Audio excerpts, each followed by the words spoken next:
بسم اللہ الرحمن الرحیم۔ تاریخ 12/6/2020۔ سب کی معلومات ہماری 4۔ رب اشرح لی صدری ویسر لی امری واحلل عقدۃ من لسانی یفقہوا قولی۔ رب زدنی علما رب زدنی علما رب زدنی علما۔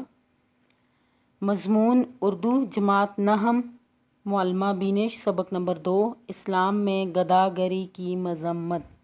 ٹھیک ہے، سبق کی طرف جانے سے پہلے ہم سابقہ واقفیت کو دیکھتے ہیں۔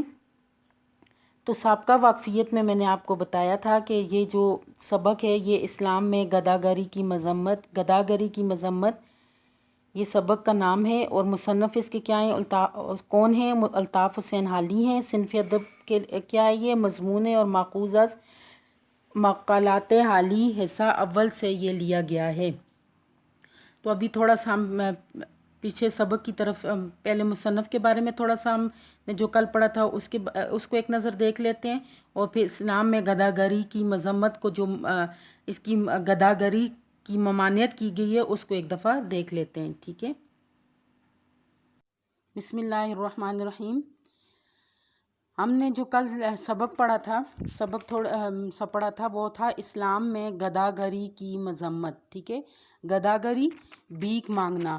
تو اس کے مصنف کون تھے؟ الطاف حسین حالی۔ الطاف حسین حالی شاعر اور ادیب بھی ہیں، اور ان کا تخلص کیا ہے؟ حالی ہے۔ پیدائش پانی پت میں یہ پیدا ہوئے، غالب کے شاگرد رہے، اور ان کی نثر کی اہم خصوصیات ہیں وہ سادگی، سلاست، مقصدیت، منطقیت، بے ساختگی اور مدعا نگاری ہے۔ ٹھیک ہے، اور ان کا اسلوب بے ساختہ اور بے تکلف ہے۔ ٹھیک ہے، اور دوسرا انہوں نے اصلاحی، ان کی جتنی بھی تحریریں ہیں وہ اصلاحی ہیں۔ ٹھیک ہے، اور ان کی تصانیف میں حیات سعدی، یادگار غالب، حیات جاوید، مقدمہ شعر و شاعری، یہ ساری شامل ہیں۔ اب ہم سبق کی طرف آتے ہیں۔ تو ہم نے سبق میں سب سے پہلے ہم نے یہ دیکھا تھا کہ حضور صلی اللہ علیہ وسلم نے سوال کرنے والوں کو ناپسند قرار دیا ہے، یعنی جو لوگ سوال کرتے ہیں ان کو اسلام میں انتہائی جو ہے اس کی مذمت کی گئی ہے۔ ٹھیک ہے، تو آج ہم اپنے سبق کی طرف آتے ہیں۔ سبق ہے اسلام میں گداگری کی مذمت۔ تو دیکھیں، اس باب میں ایک حدیث مشکات میں ہے کہ انصار میں سے ایک شخص آپ صلی اللہ علیہ وسلم کی خدمت میں کچھ مانگنے کے لیے حاضر ہوا۔ آپ صلی اللہ علیہ وسلم نے پوچھا، کیا تیرے گھر میں کچھ بھی نہیں؟ اس نے عرض کیا، یعنی آپ صلی اللہ علیہ وسلم نے اس سے انصار کے ایک شخص جو حضور صلی اللہ علیہ وسلم کے پاس کچھ مانگنے کے لیے آیا تھا، تو آپ صلی اللہ علیہ وسلم نے اس سے سوال کیا، کیا تیرے گھر میں کچھ بھی نہیں؟ اس نے عرض کیا، کیوں نہیں؟ ایک موٹی سی کمبلی ہے، اسے کچھ اوڑھتا ہوں، کچھ بچھاتا ہوں، اور ایک پیالہ ہے جس میں پانی پیتا ہوں۔ آپ صلی اللہ علیہ وسلم نے فرمایا، دونوں کو میرے پاس لے آ۔ وہ دونوں چیزیں لے کر حاضر ہوا۔ آپ صلی اللہ علیہ وآلہ وسلم نے ان کو ہاتھوں میں لے کر لوگوں سے فرمایا، ان کو کوئی خریدتا ہے؟ ایک شخص بولا، یعنی لوگوں سے سوال کیا، ایک شخص بولا، میں 1 درم میں خریدتا ہوں۔ ٹھیک ہے، پھر آپ صلی اللہ علیہ وسلم نے 2 یا 3 بار فرمایا، کوئی 1 درم سے زیادہ دے سکتا ہے؟ ایک شخص نے کہا، میں 2 درم دیتا ہوں۔ آپ صلی اللہ علیہ وسلم نے کمبلی اور پیالہ اسے دے کر 2 درم لے لیے، اور اس انصاری سے فرمایا کہ 1 درم کا تو کھانا لے جا کر اپنے گھر میں پہنچا، 1 درم کا تو کھانا لے جا کر اپنے گھر میں پہنچا، اور دوسرے درم کی کلہاڑی خرید کر میرے پاس لا۔ وہ کلہاڑی خرید لایا۔ آپ صلی اللہ علیہ وسلم نے اپنے دستے مبارک، یعنی اپنے ہاتھ سے ایک لکڑی کا دستہ اس میں ٹھونک دیا کلہاڑی میں۔ ٹھیک ہے، اور فرمایا، جا لکڑیاں کاٹ اور بیچ، اب میں تجھ کو 15 دن تک نہ دیکھوں۔ ٹھیک ہے، وہ شخص چلا گیا اور لکڑیاں کاٹ کاٹ کر بیچنے لگا۔ 15 دن کے بعد جب حضرت صلی اللہ علیہ وسلم کی خدمت میں دوبارہ حاضر ہوا تو اس کے پاس 10 درم جمع ہو گئے تھے۔ اس نے ان میں سے کچھ کا تو کپڑا خریدا اور کچھ سے کھانے کا سامان مول لیا، یعنی کھانے کا سامان خرید لیا۔ آپ صلی اللہ علیہ وسلم نے فرمایا، یہ تیرے لیے اس سے بہتر ہے کہ جب تو قیامت کے دن آئے تو تیرے چہرے پر بھیک مانگنے کا داغ ہو۔ ٹھیک ہے، یعنی جو لوگ دنیا میں سوال کرتے ہیں یا بھیک مانگتے ہیں، قیامت کے روز ان کے ماتھے پر داغ ہوگا، ٹھیک ہے۔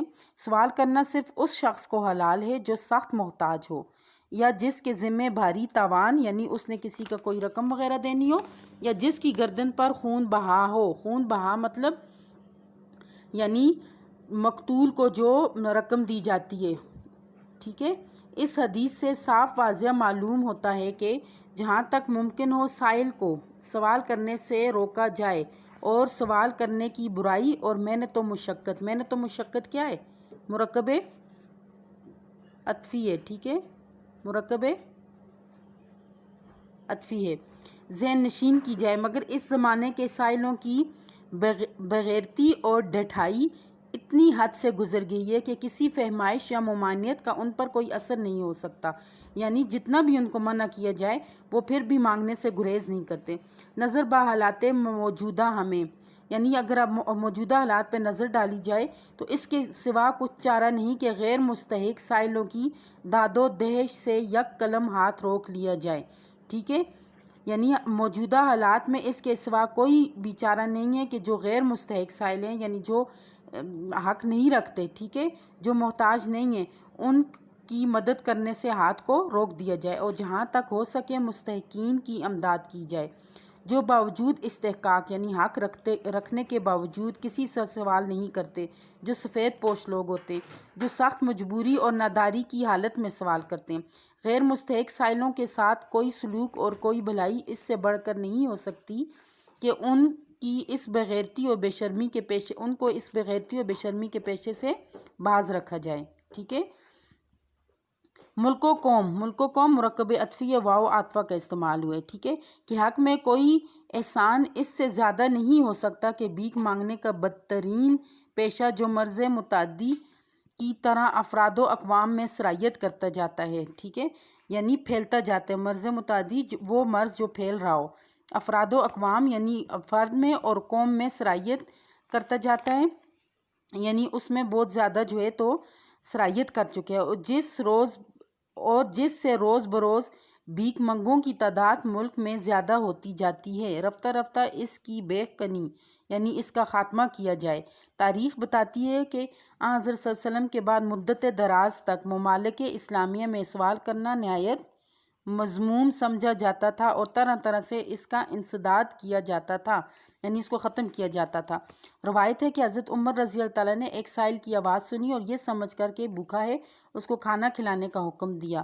تھوڑی دیر میں اس کی آواز پھر سنائی دی، معلوم ہوا کہ یہ وہی سائل ہے، اور کھانے کے بعد اب پھر مانگتا ہے۔ آپ رضی اللہ تعالیٰ نے اس کو بلوایا اور دیکھا کہ اس کی جھولی روٹیوں سے بھری ہوئی ہے۔ آپ رضی اللہ تعالیٰ نے جھولی کا ایک سرا پکڑا اور اسے اونٹوں کے آگے جھاڑ دیا اور فرمایا تو سائل نہیں تاجر ہے۔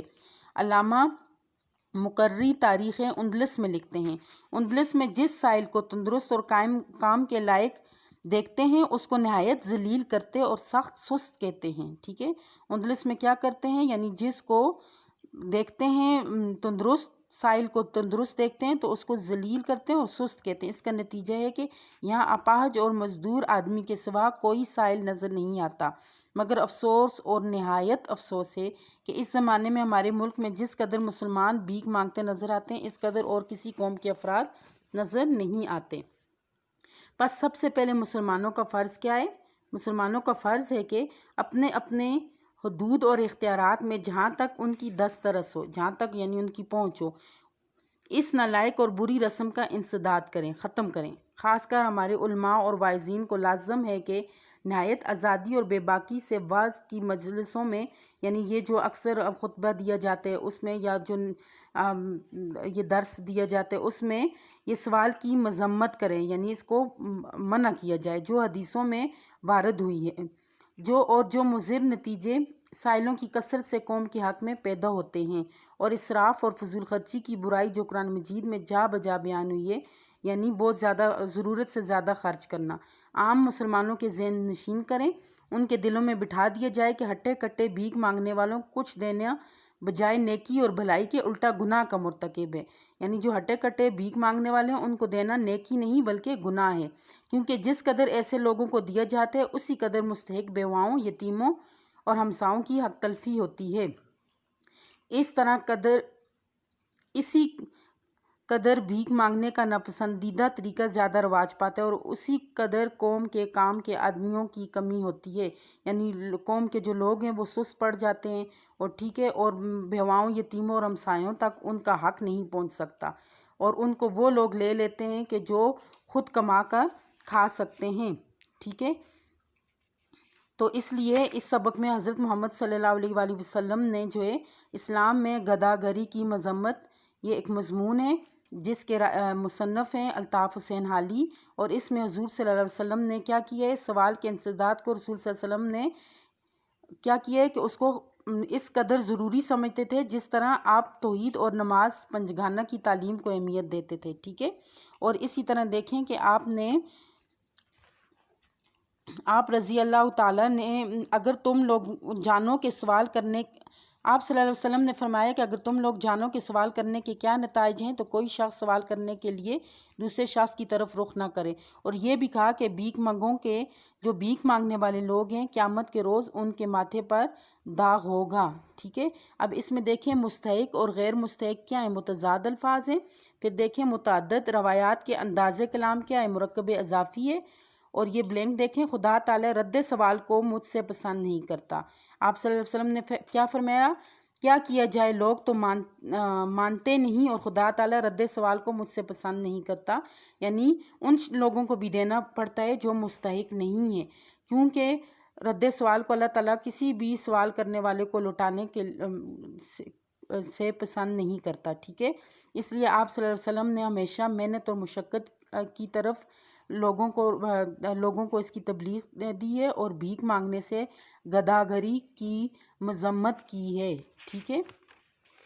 یہ الطاف حسین حالی کا اصلاحی مضمون ہے جس سے وہ ایک معاشرے میں پھیلی ہوئی برائی کا خاتمے کے لیے انہوں نے لکھا، ٹھیک ہے۔ اب آپ نے کیا کرنے ہیں، آپ نے اس سبق میں سے جتنا پہلے آپ نے 5 بنائے تھے، ابھی آپ نے 8 خالی جگہ بنانی ہے، یعنی ایم سی کیوز بنانے، کثیر الانتخابی سوالات بنانے اور اس کے 4 جز بنانے، اور وہ آپ نے لکھ کر مجھے ان کی پکچر بھیجنی ہے، اور وہ پکچر جو ہے تو میں پھر آپ کو چیک کر کے تو میں واپس آپ کو وہ ریٹرن کروں گی، ٹھیک ہے۔ اوکے بیٹا، اللہ حافظ۔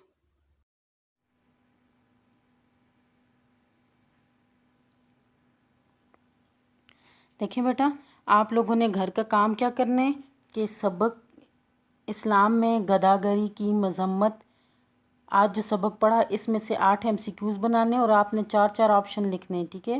آپ نے بنا کر میری طرف جو ہے واپس بھیجنا ہے، اور 2 مرکب اضافی اور 2 مرکب عطفی سبق سے تلاش کر کے لکھنے ہیں، ٹھیک ہے۔ تو یہ آپ کا ہوم ورک ہے، آپ کا گھر کا کام ہے، آپ نے یہ رجسٹر پہ پریکٹس رجسٹر پہ کرنا ہے اور واپس مجھے ریٹرن کرنا ہے، ٹھیک ہے۔ اور آپ پہلے فرسٹ ٹرم کا کام کمپلیٹ کریں، ابھی جون کا کام نہ سٹارٹ کریں سیکنڈ ٹرم کا، کیونکہ جب آپ کو پڑھایا جائے گا تو ساتھ ساتھ پھر جون کا کام بھی آپ کو کروایا جائے گا، ٹھیک ہے۔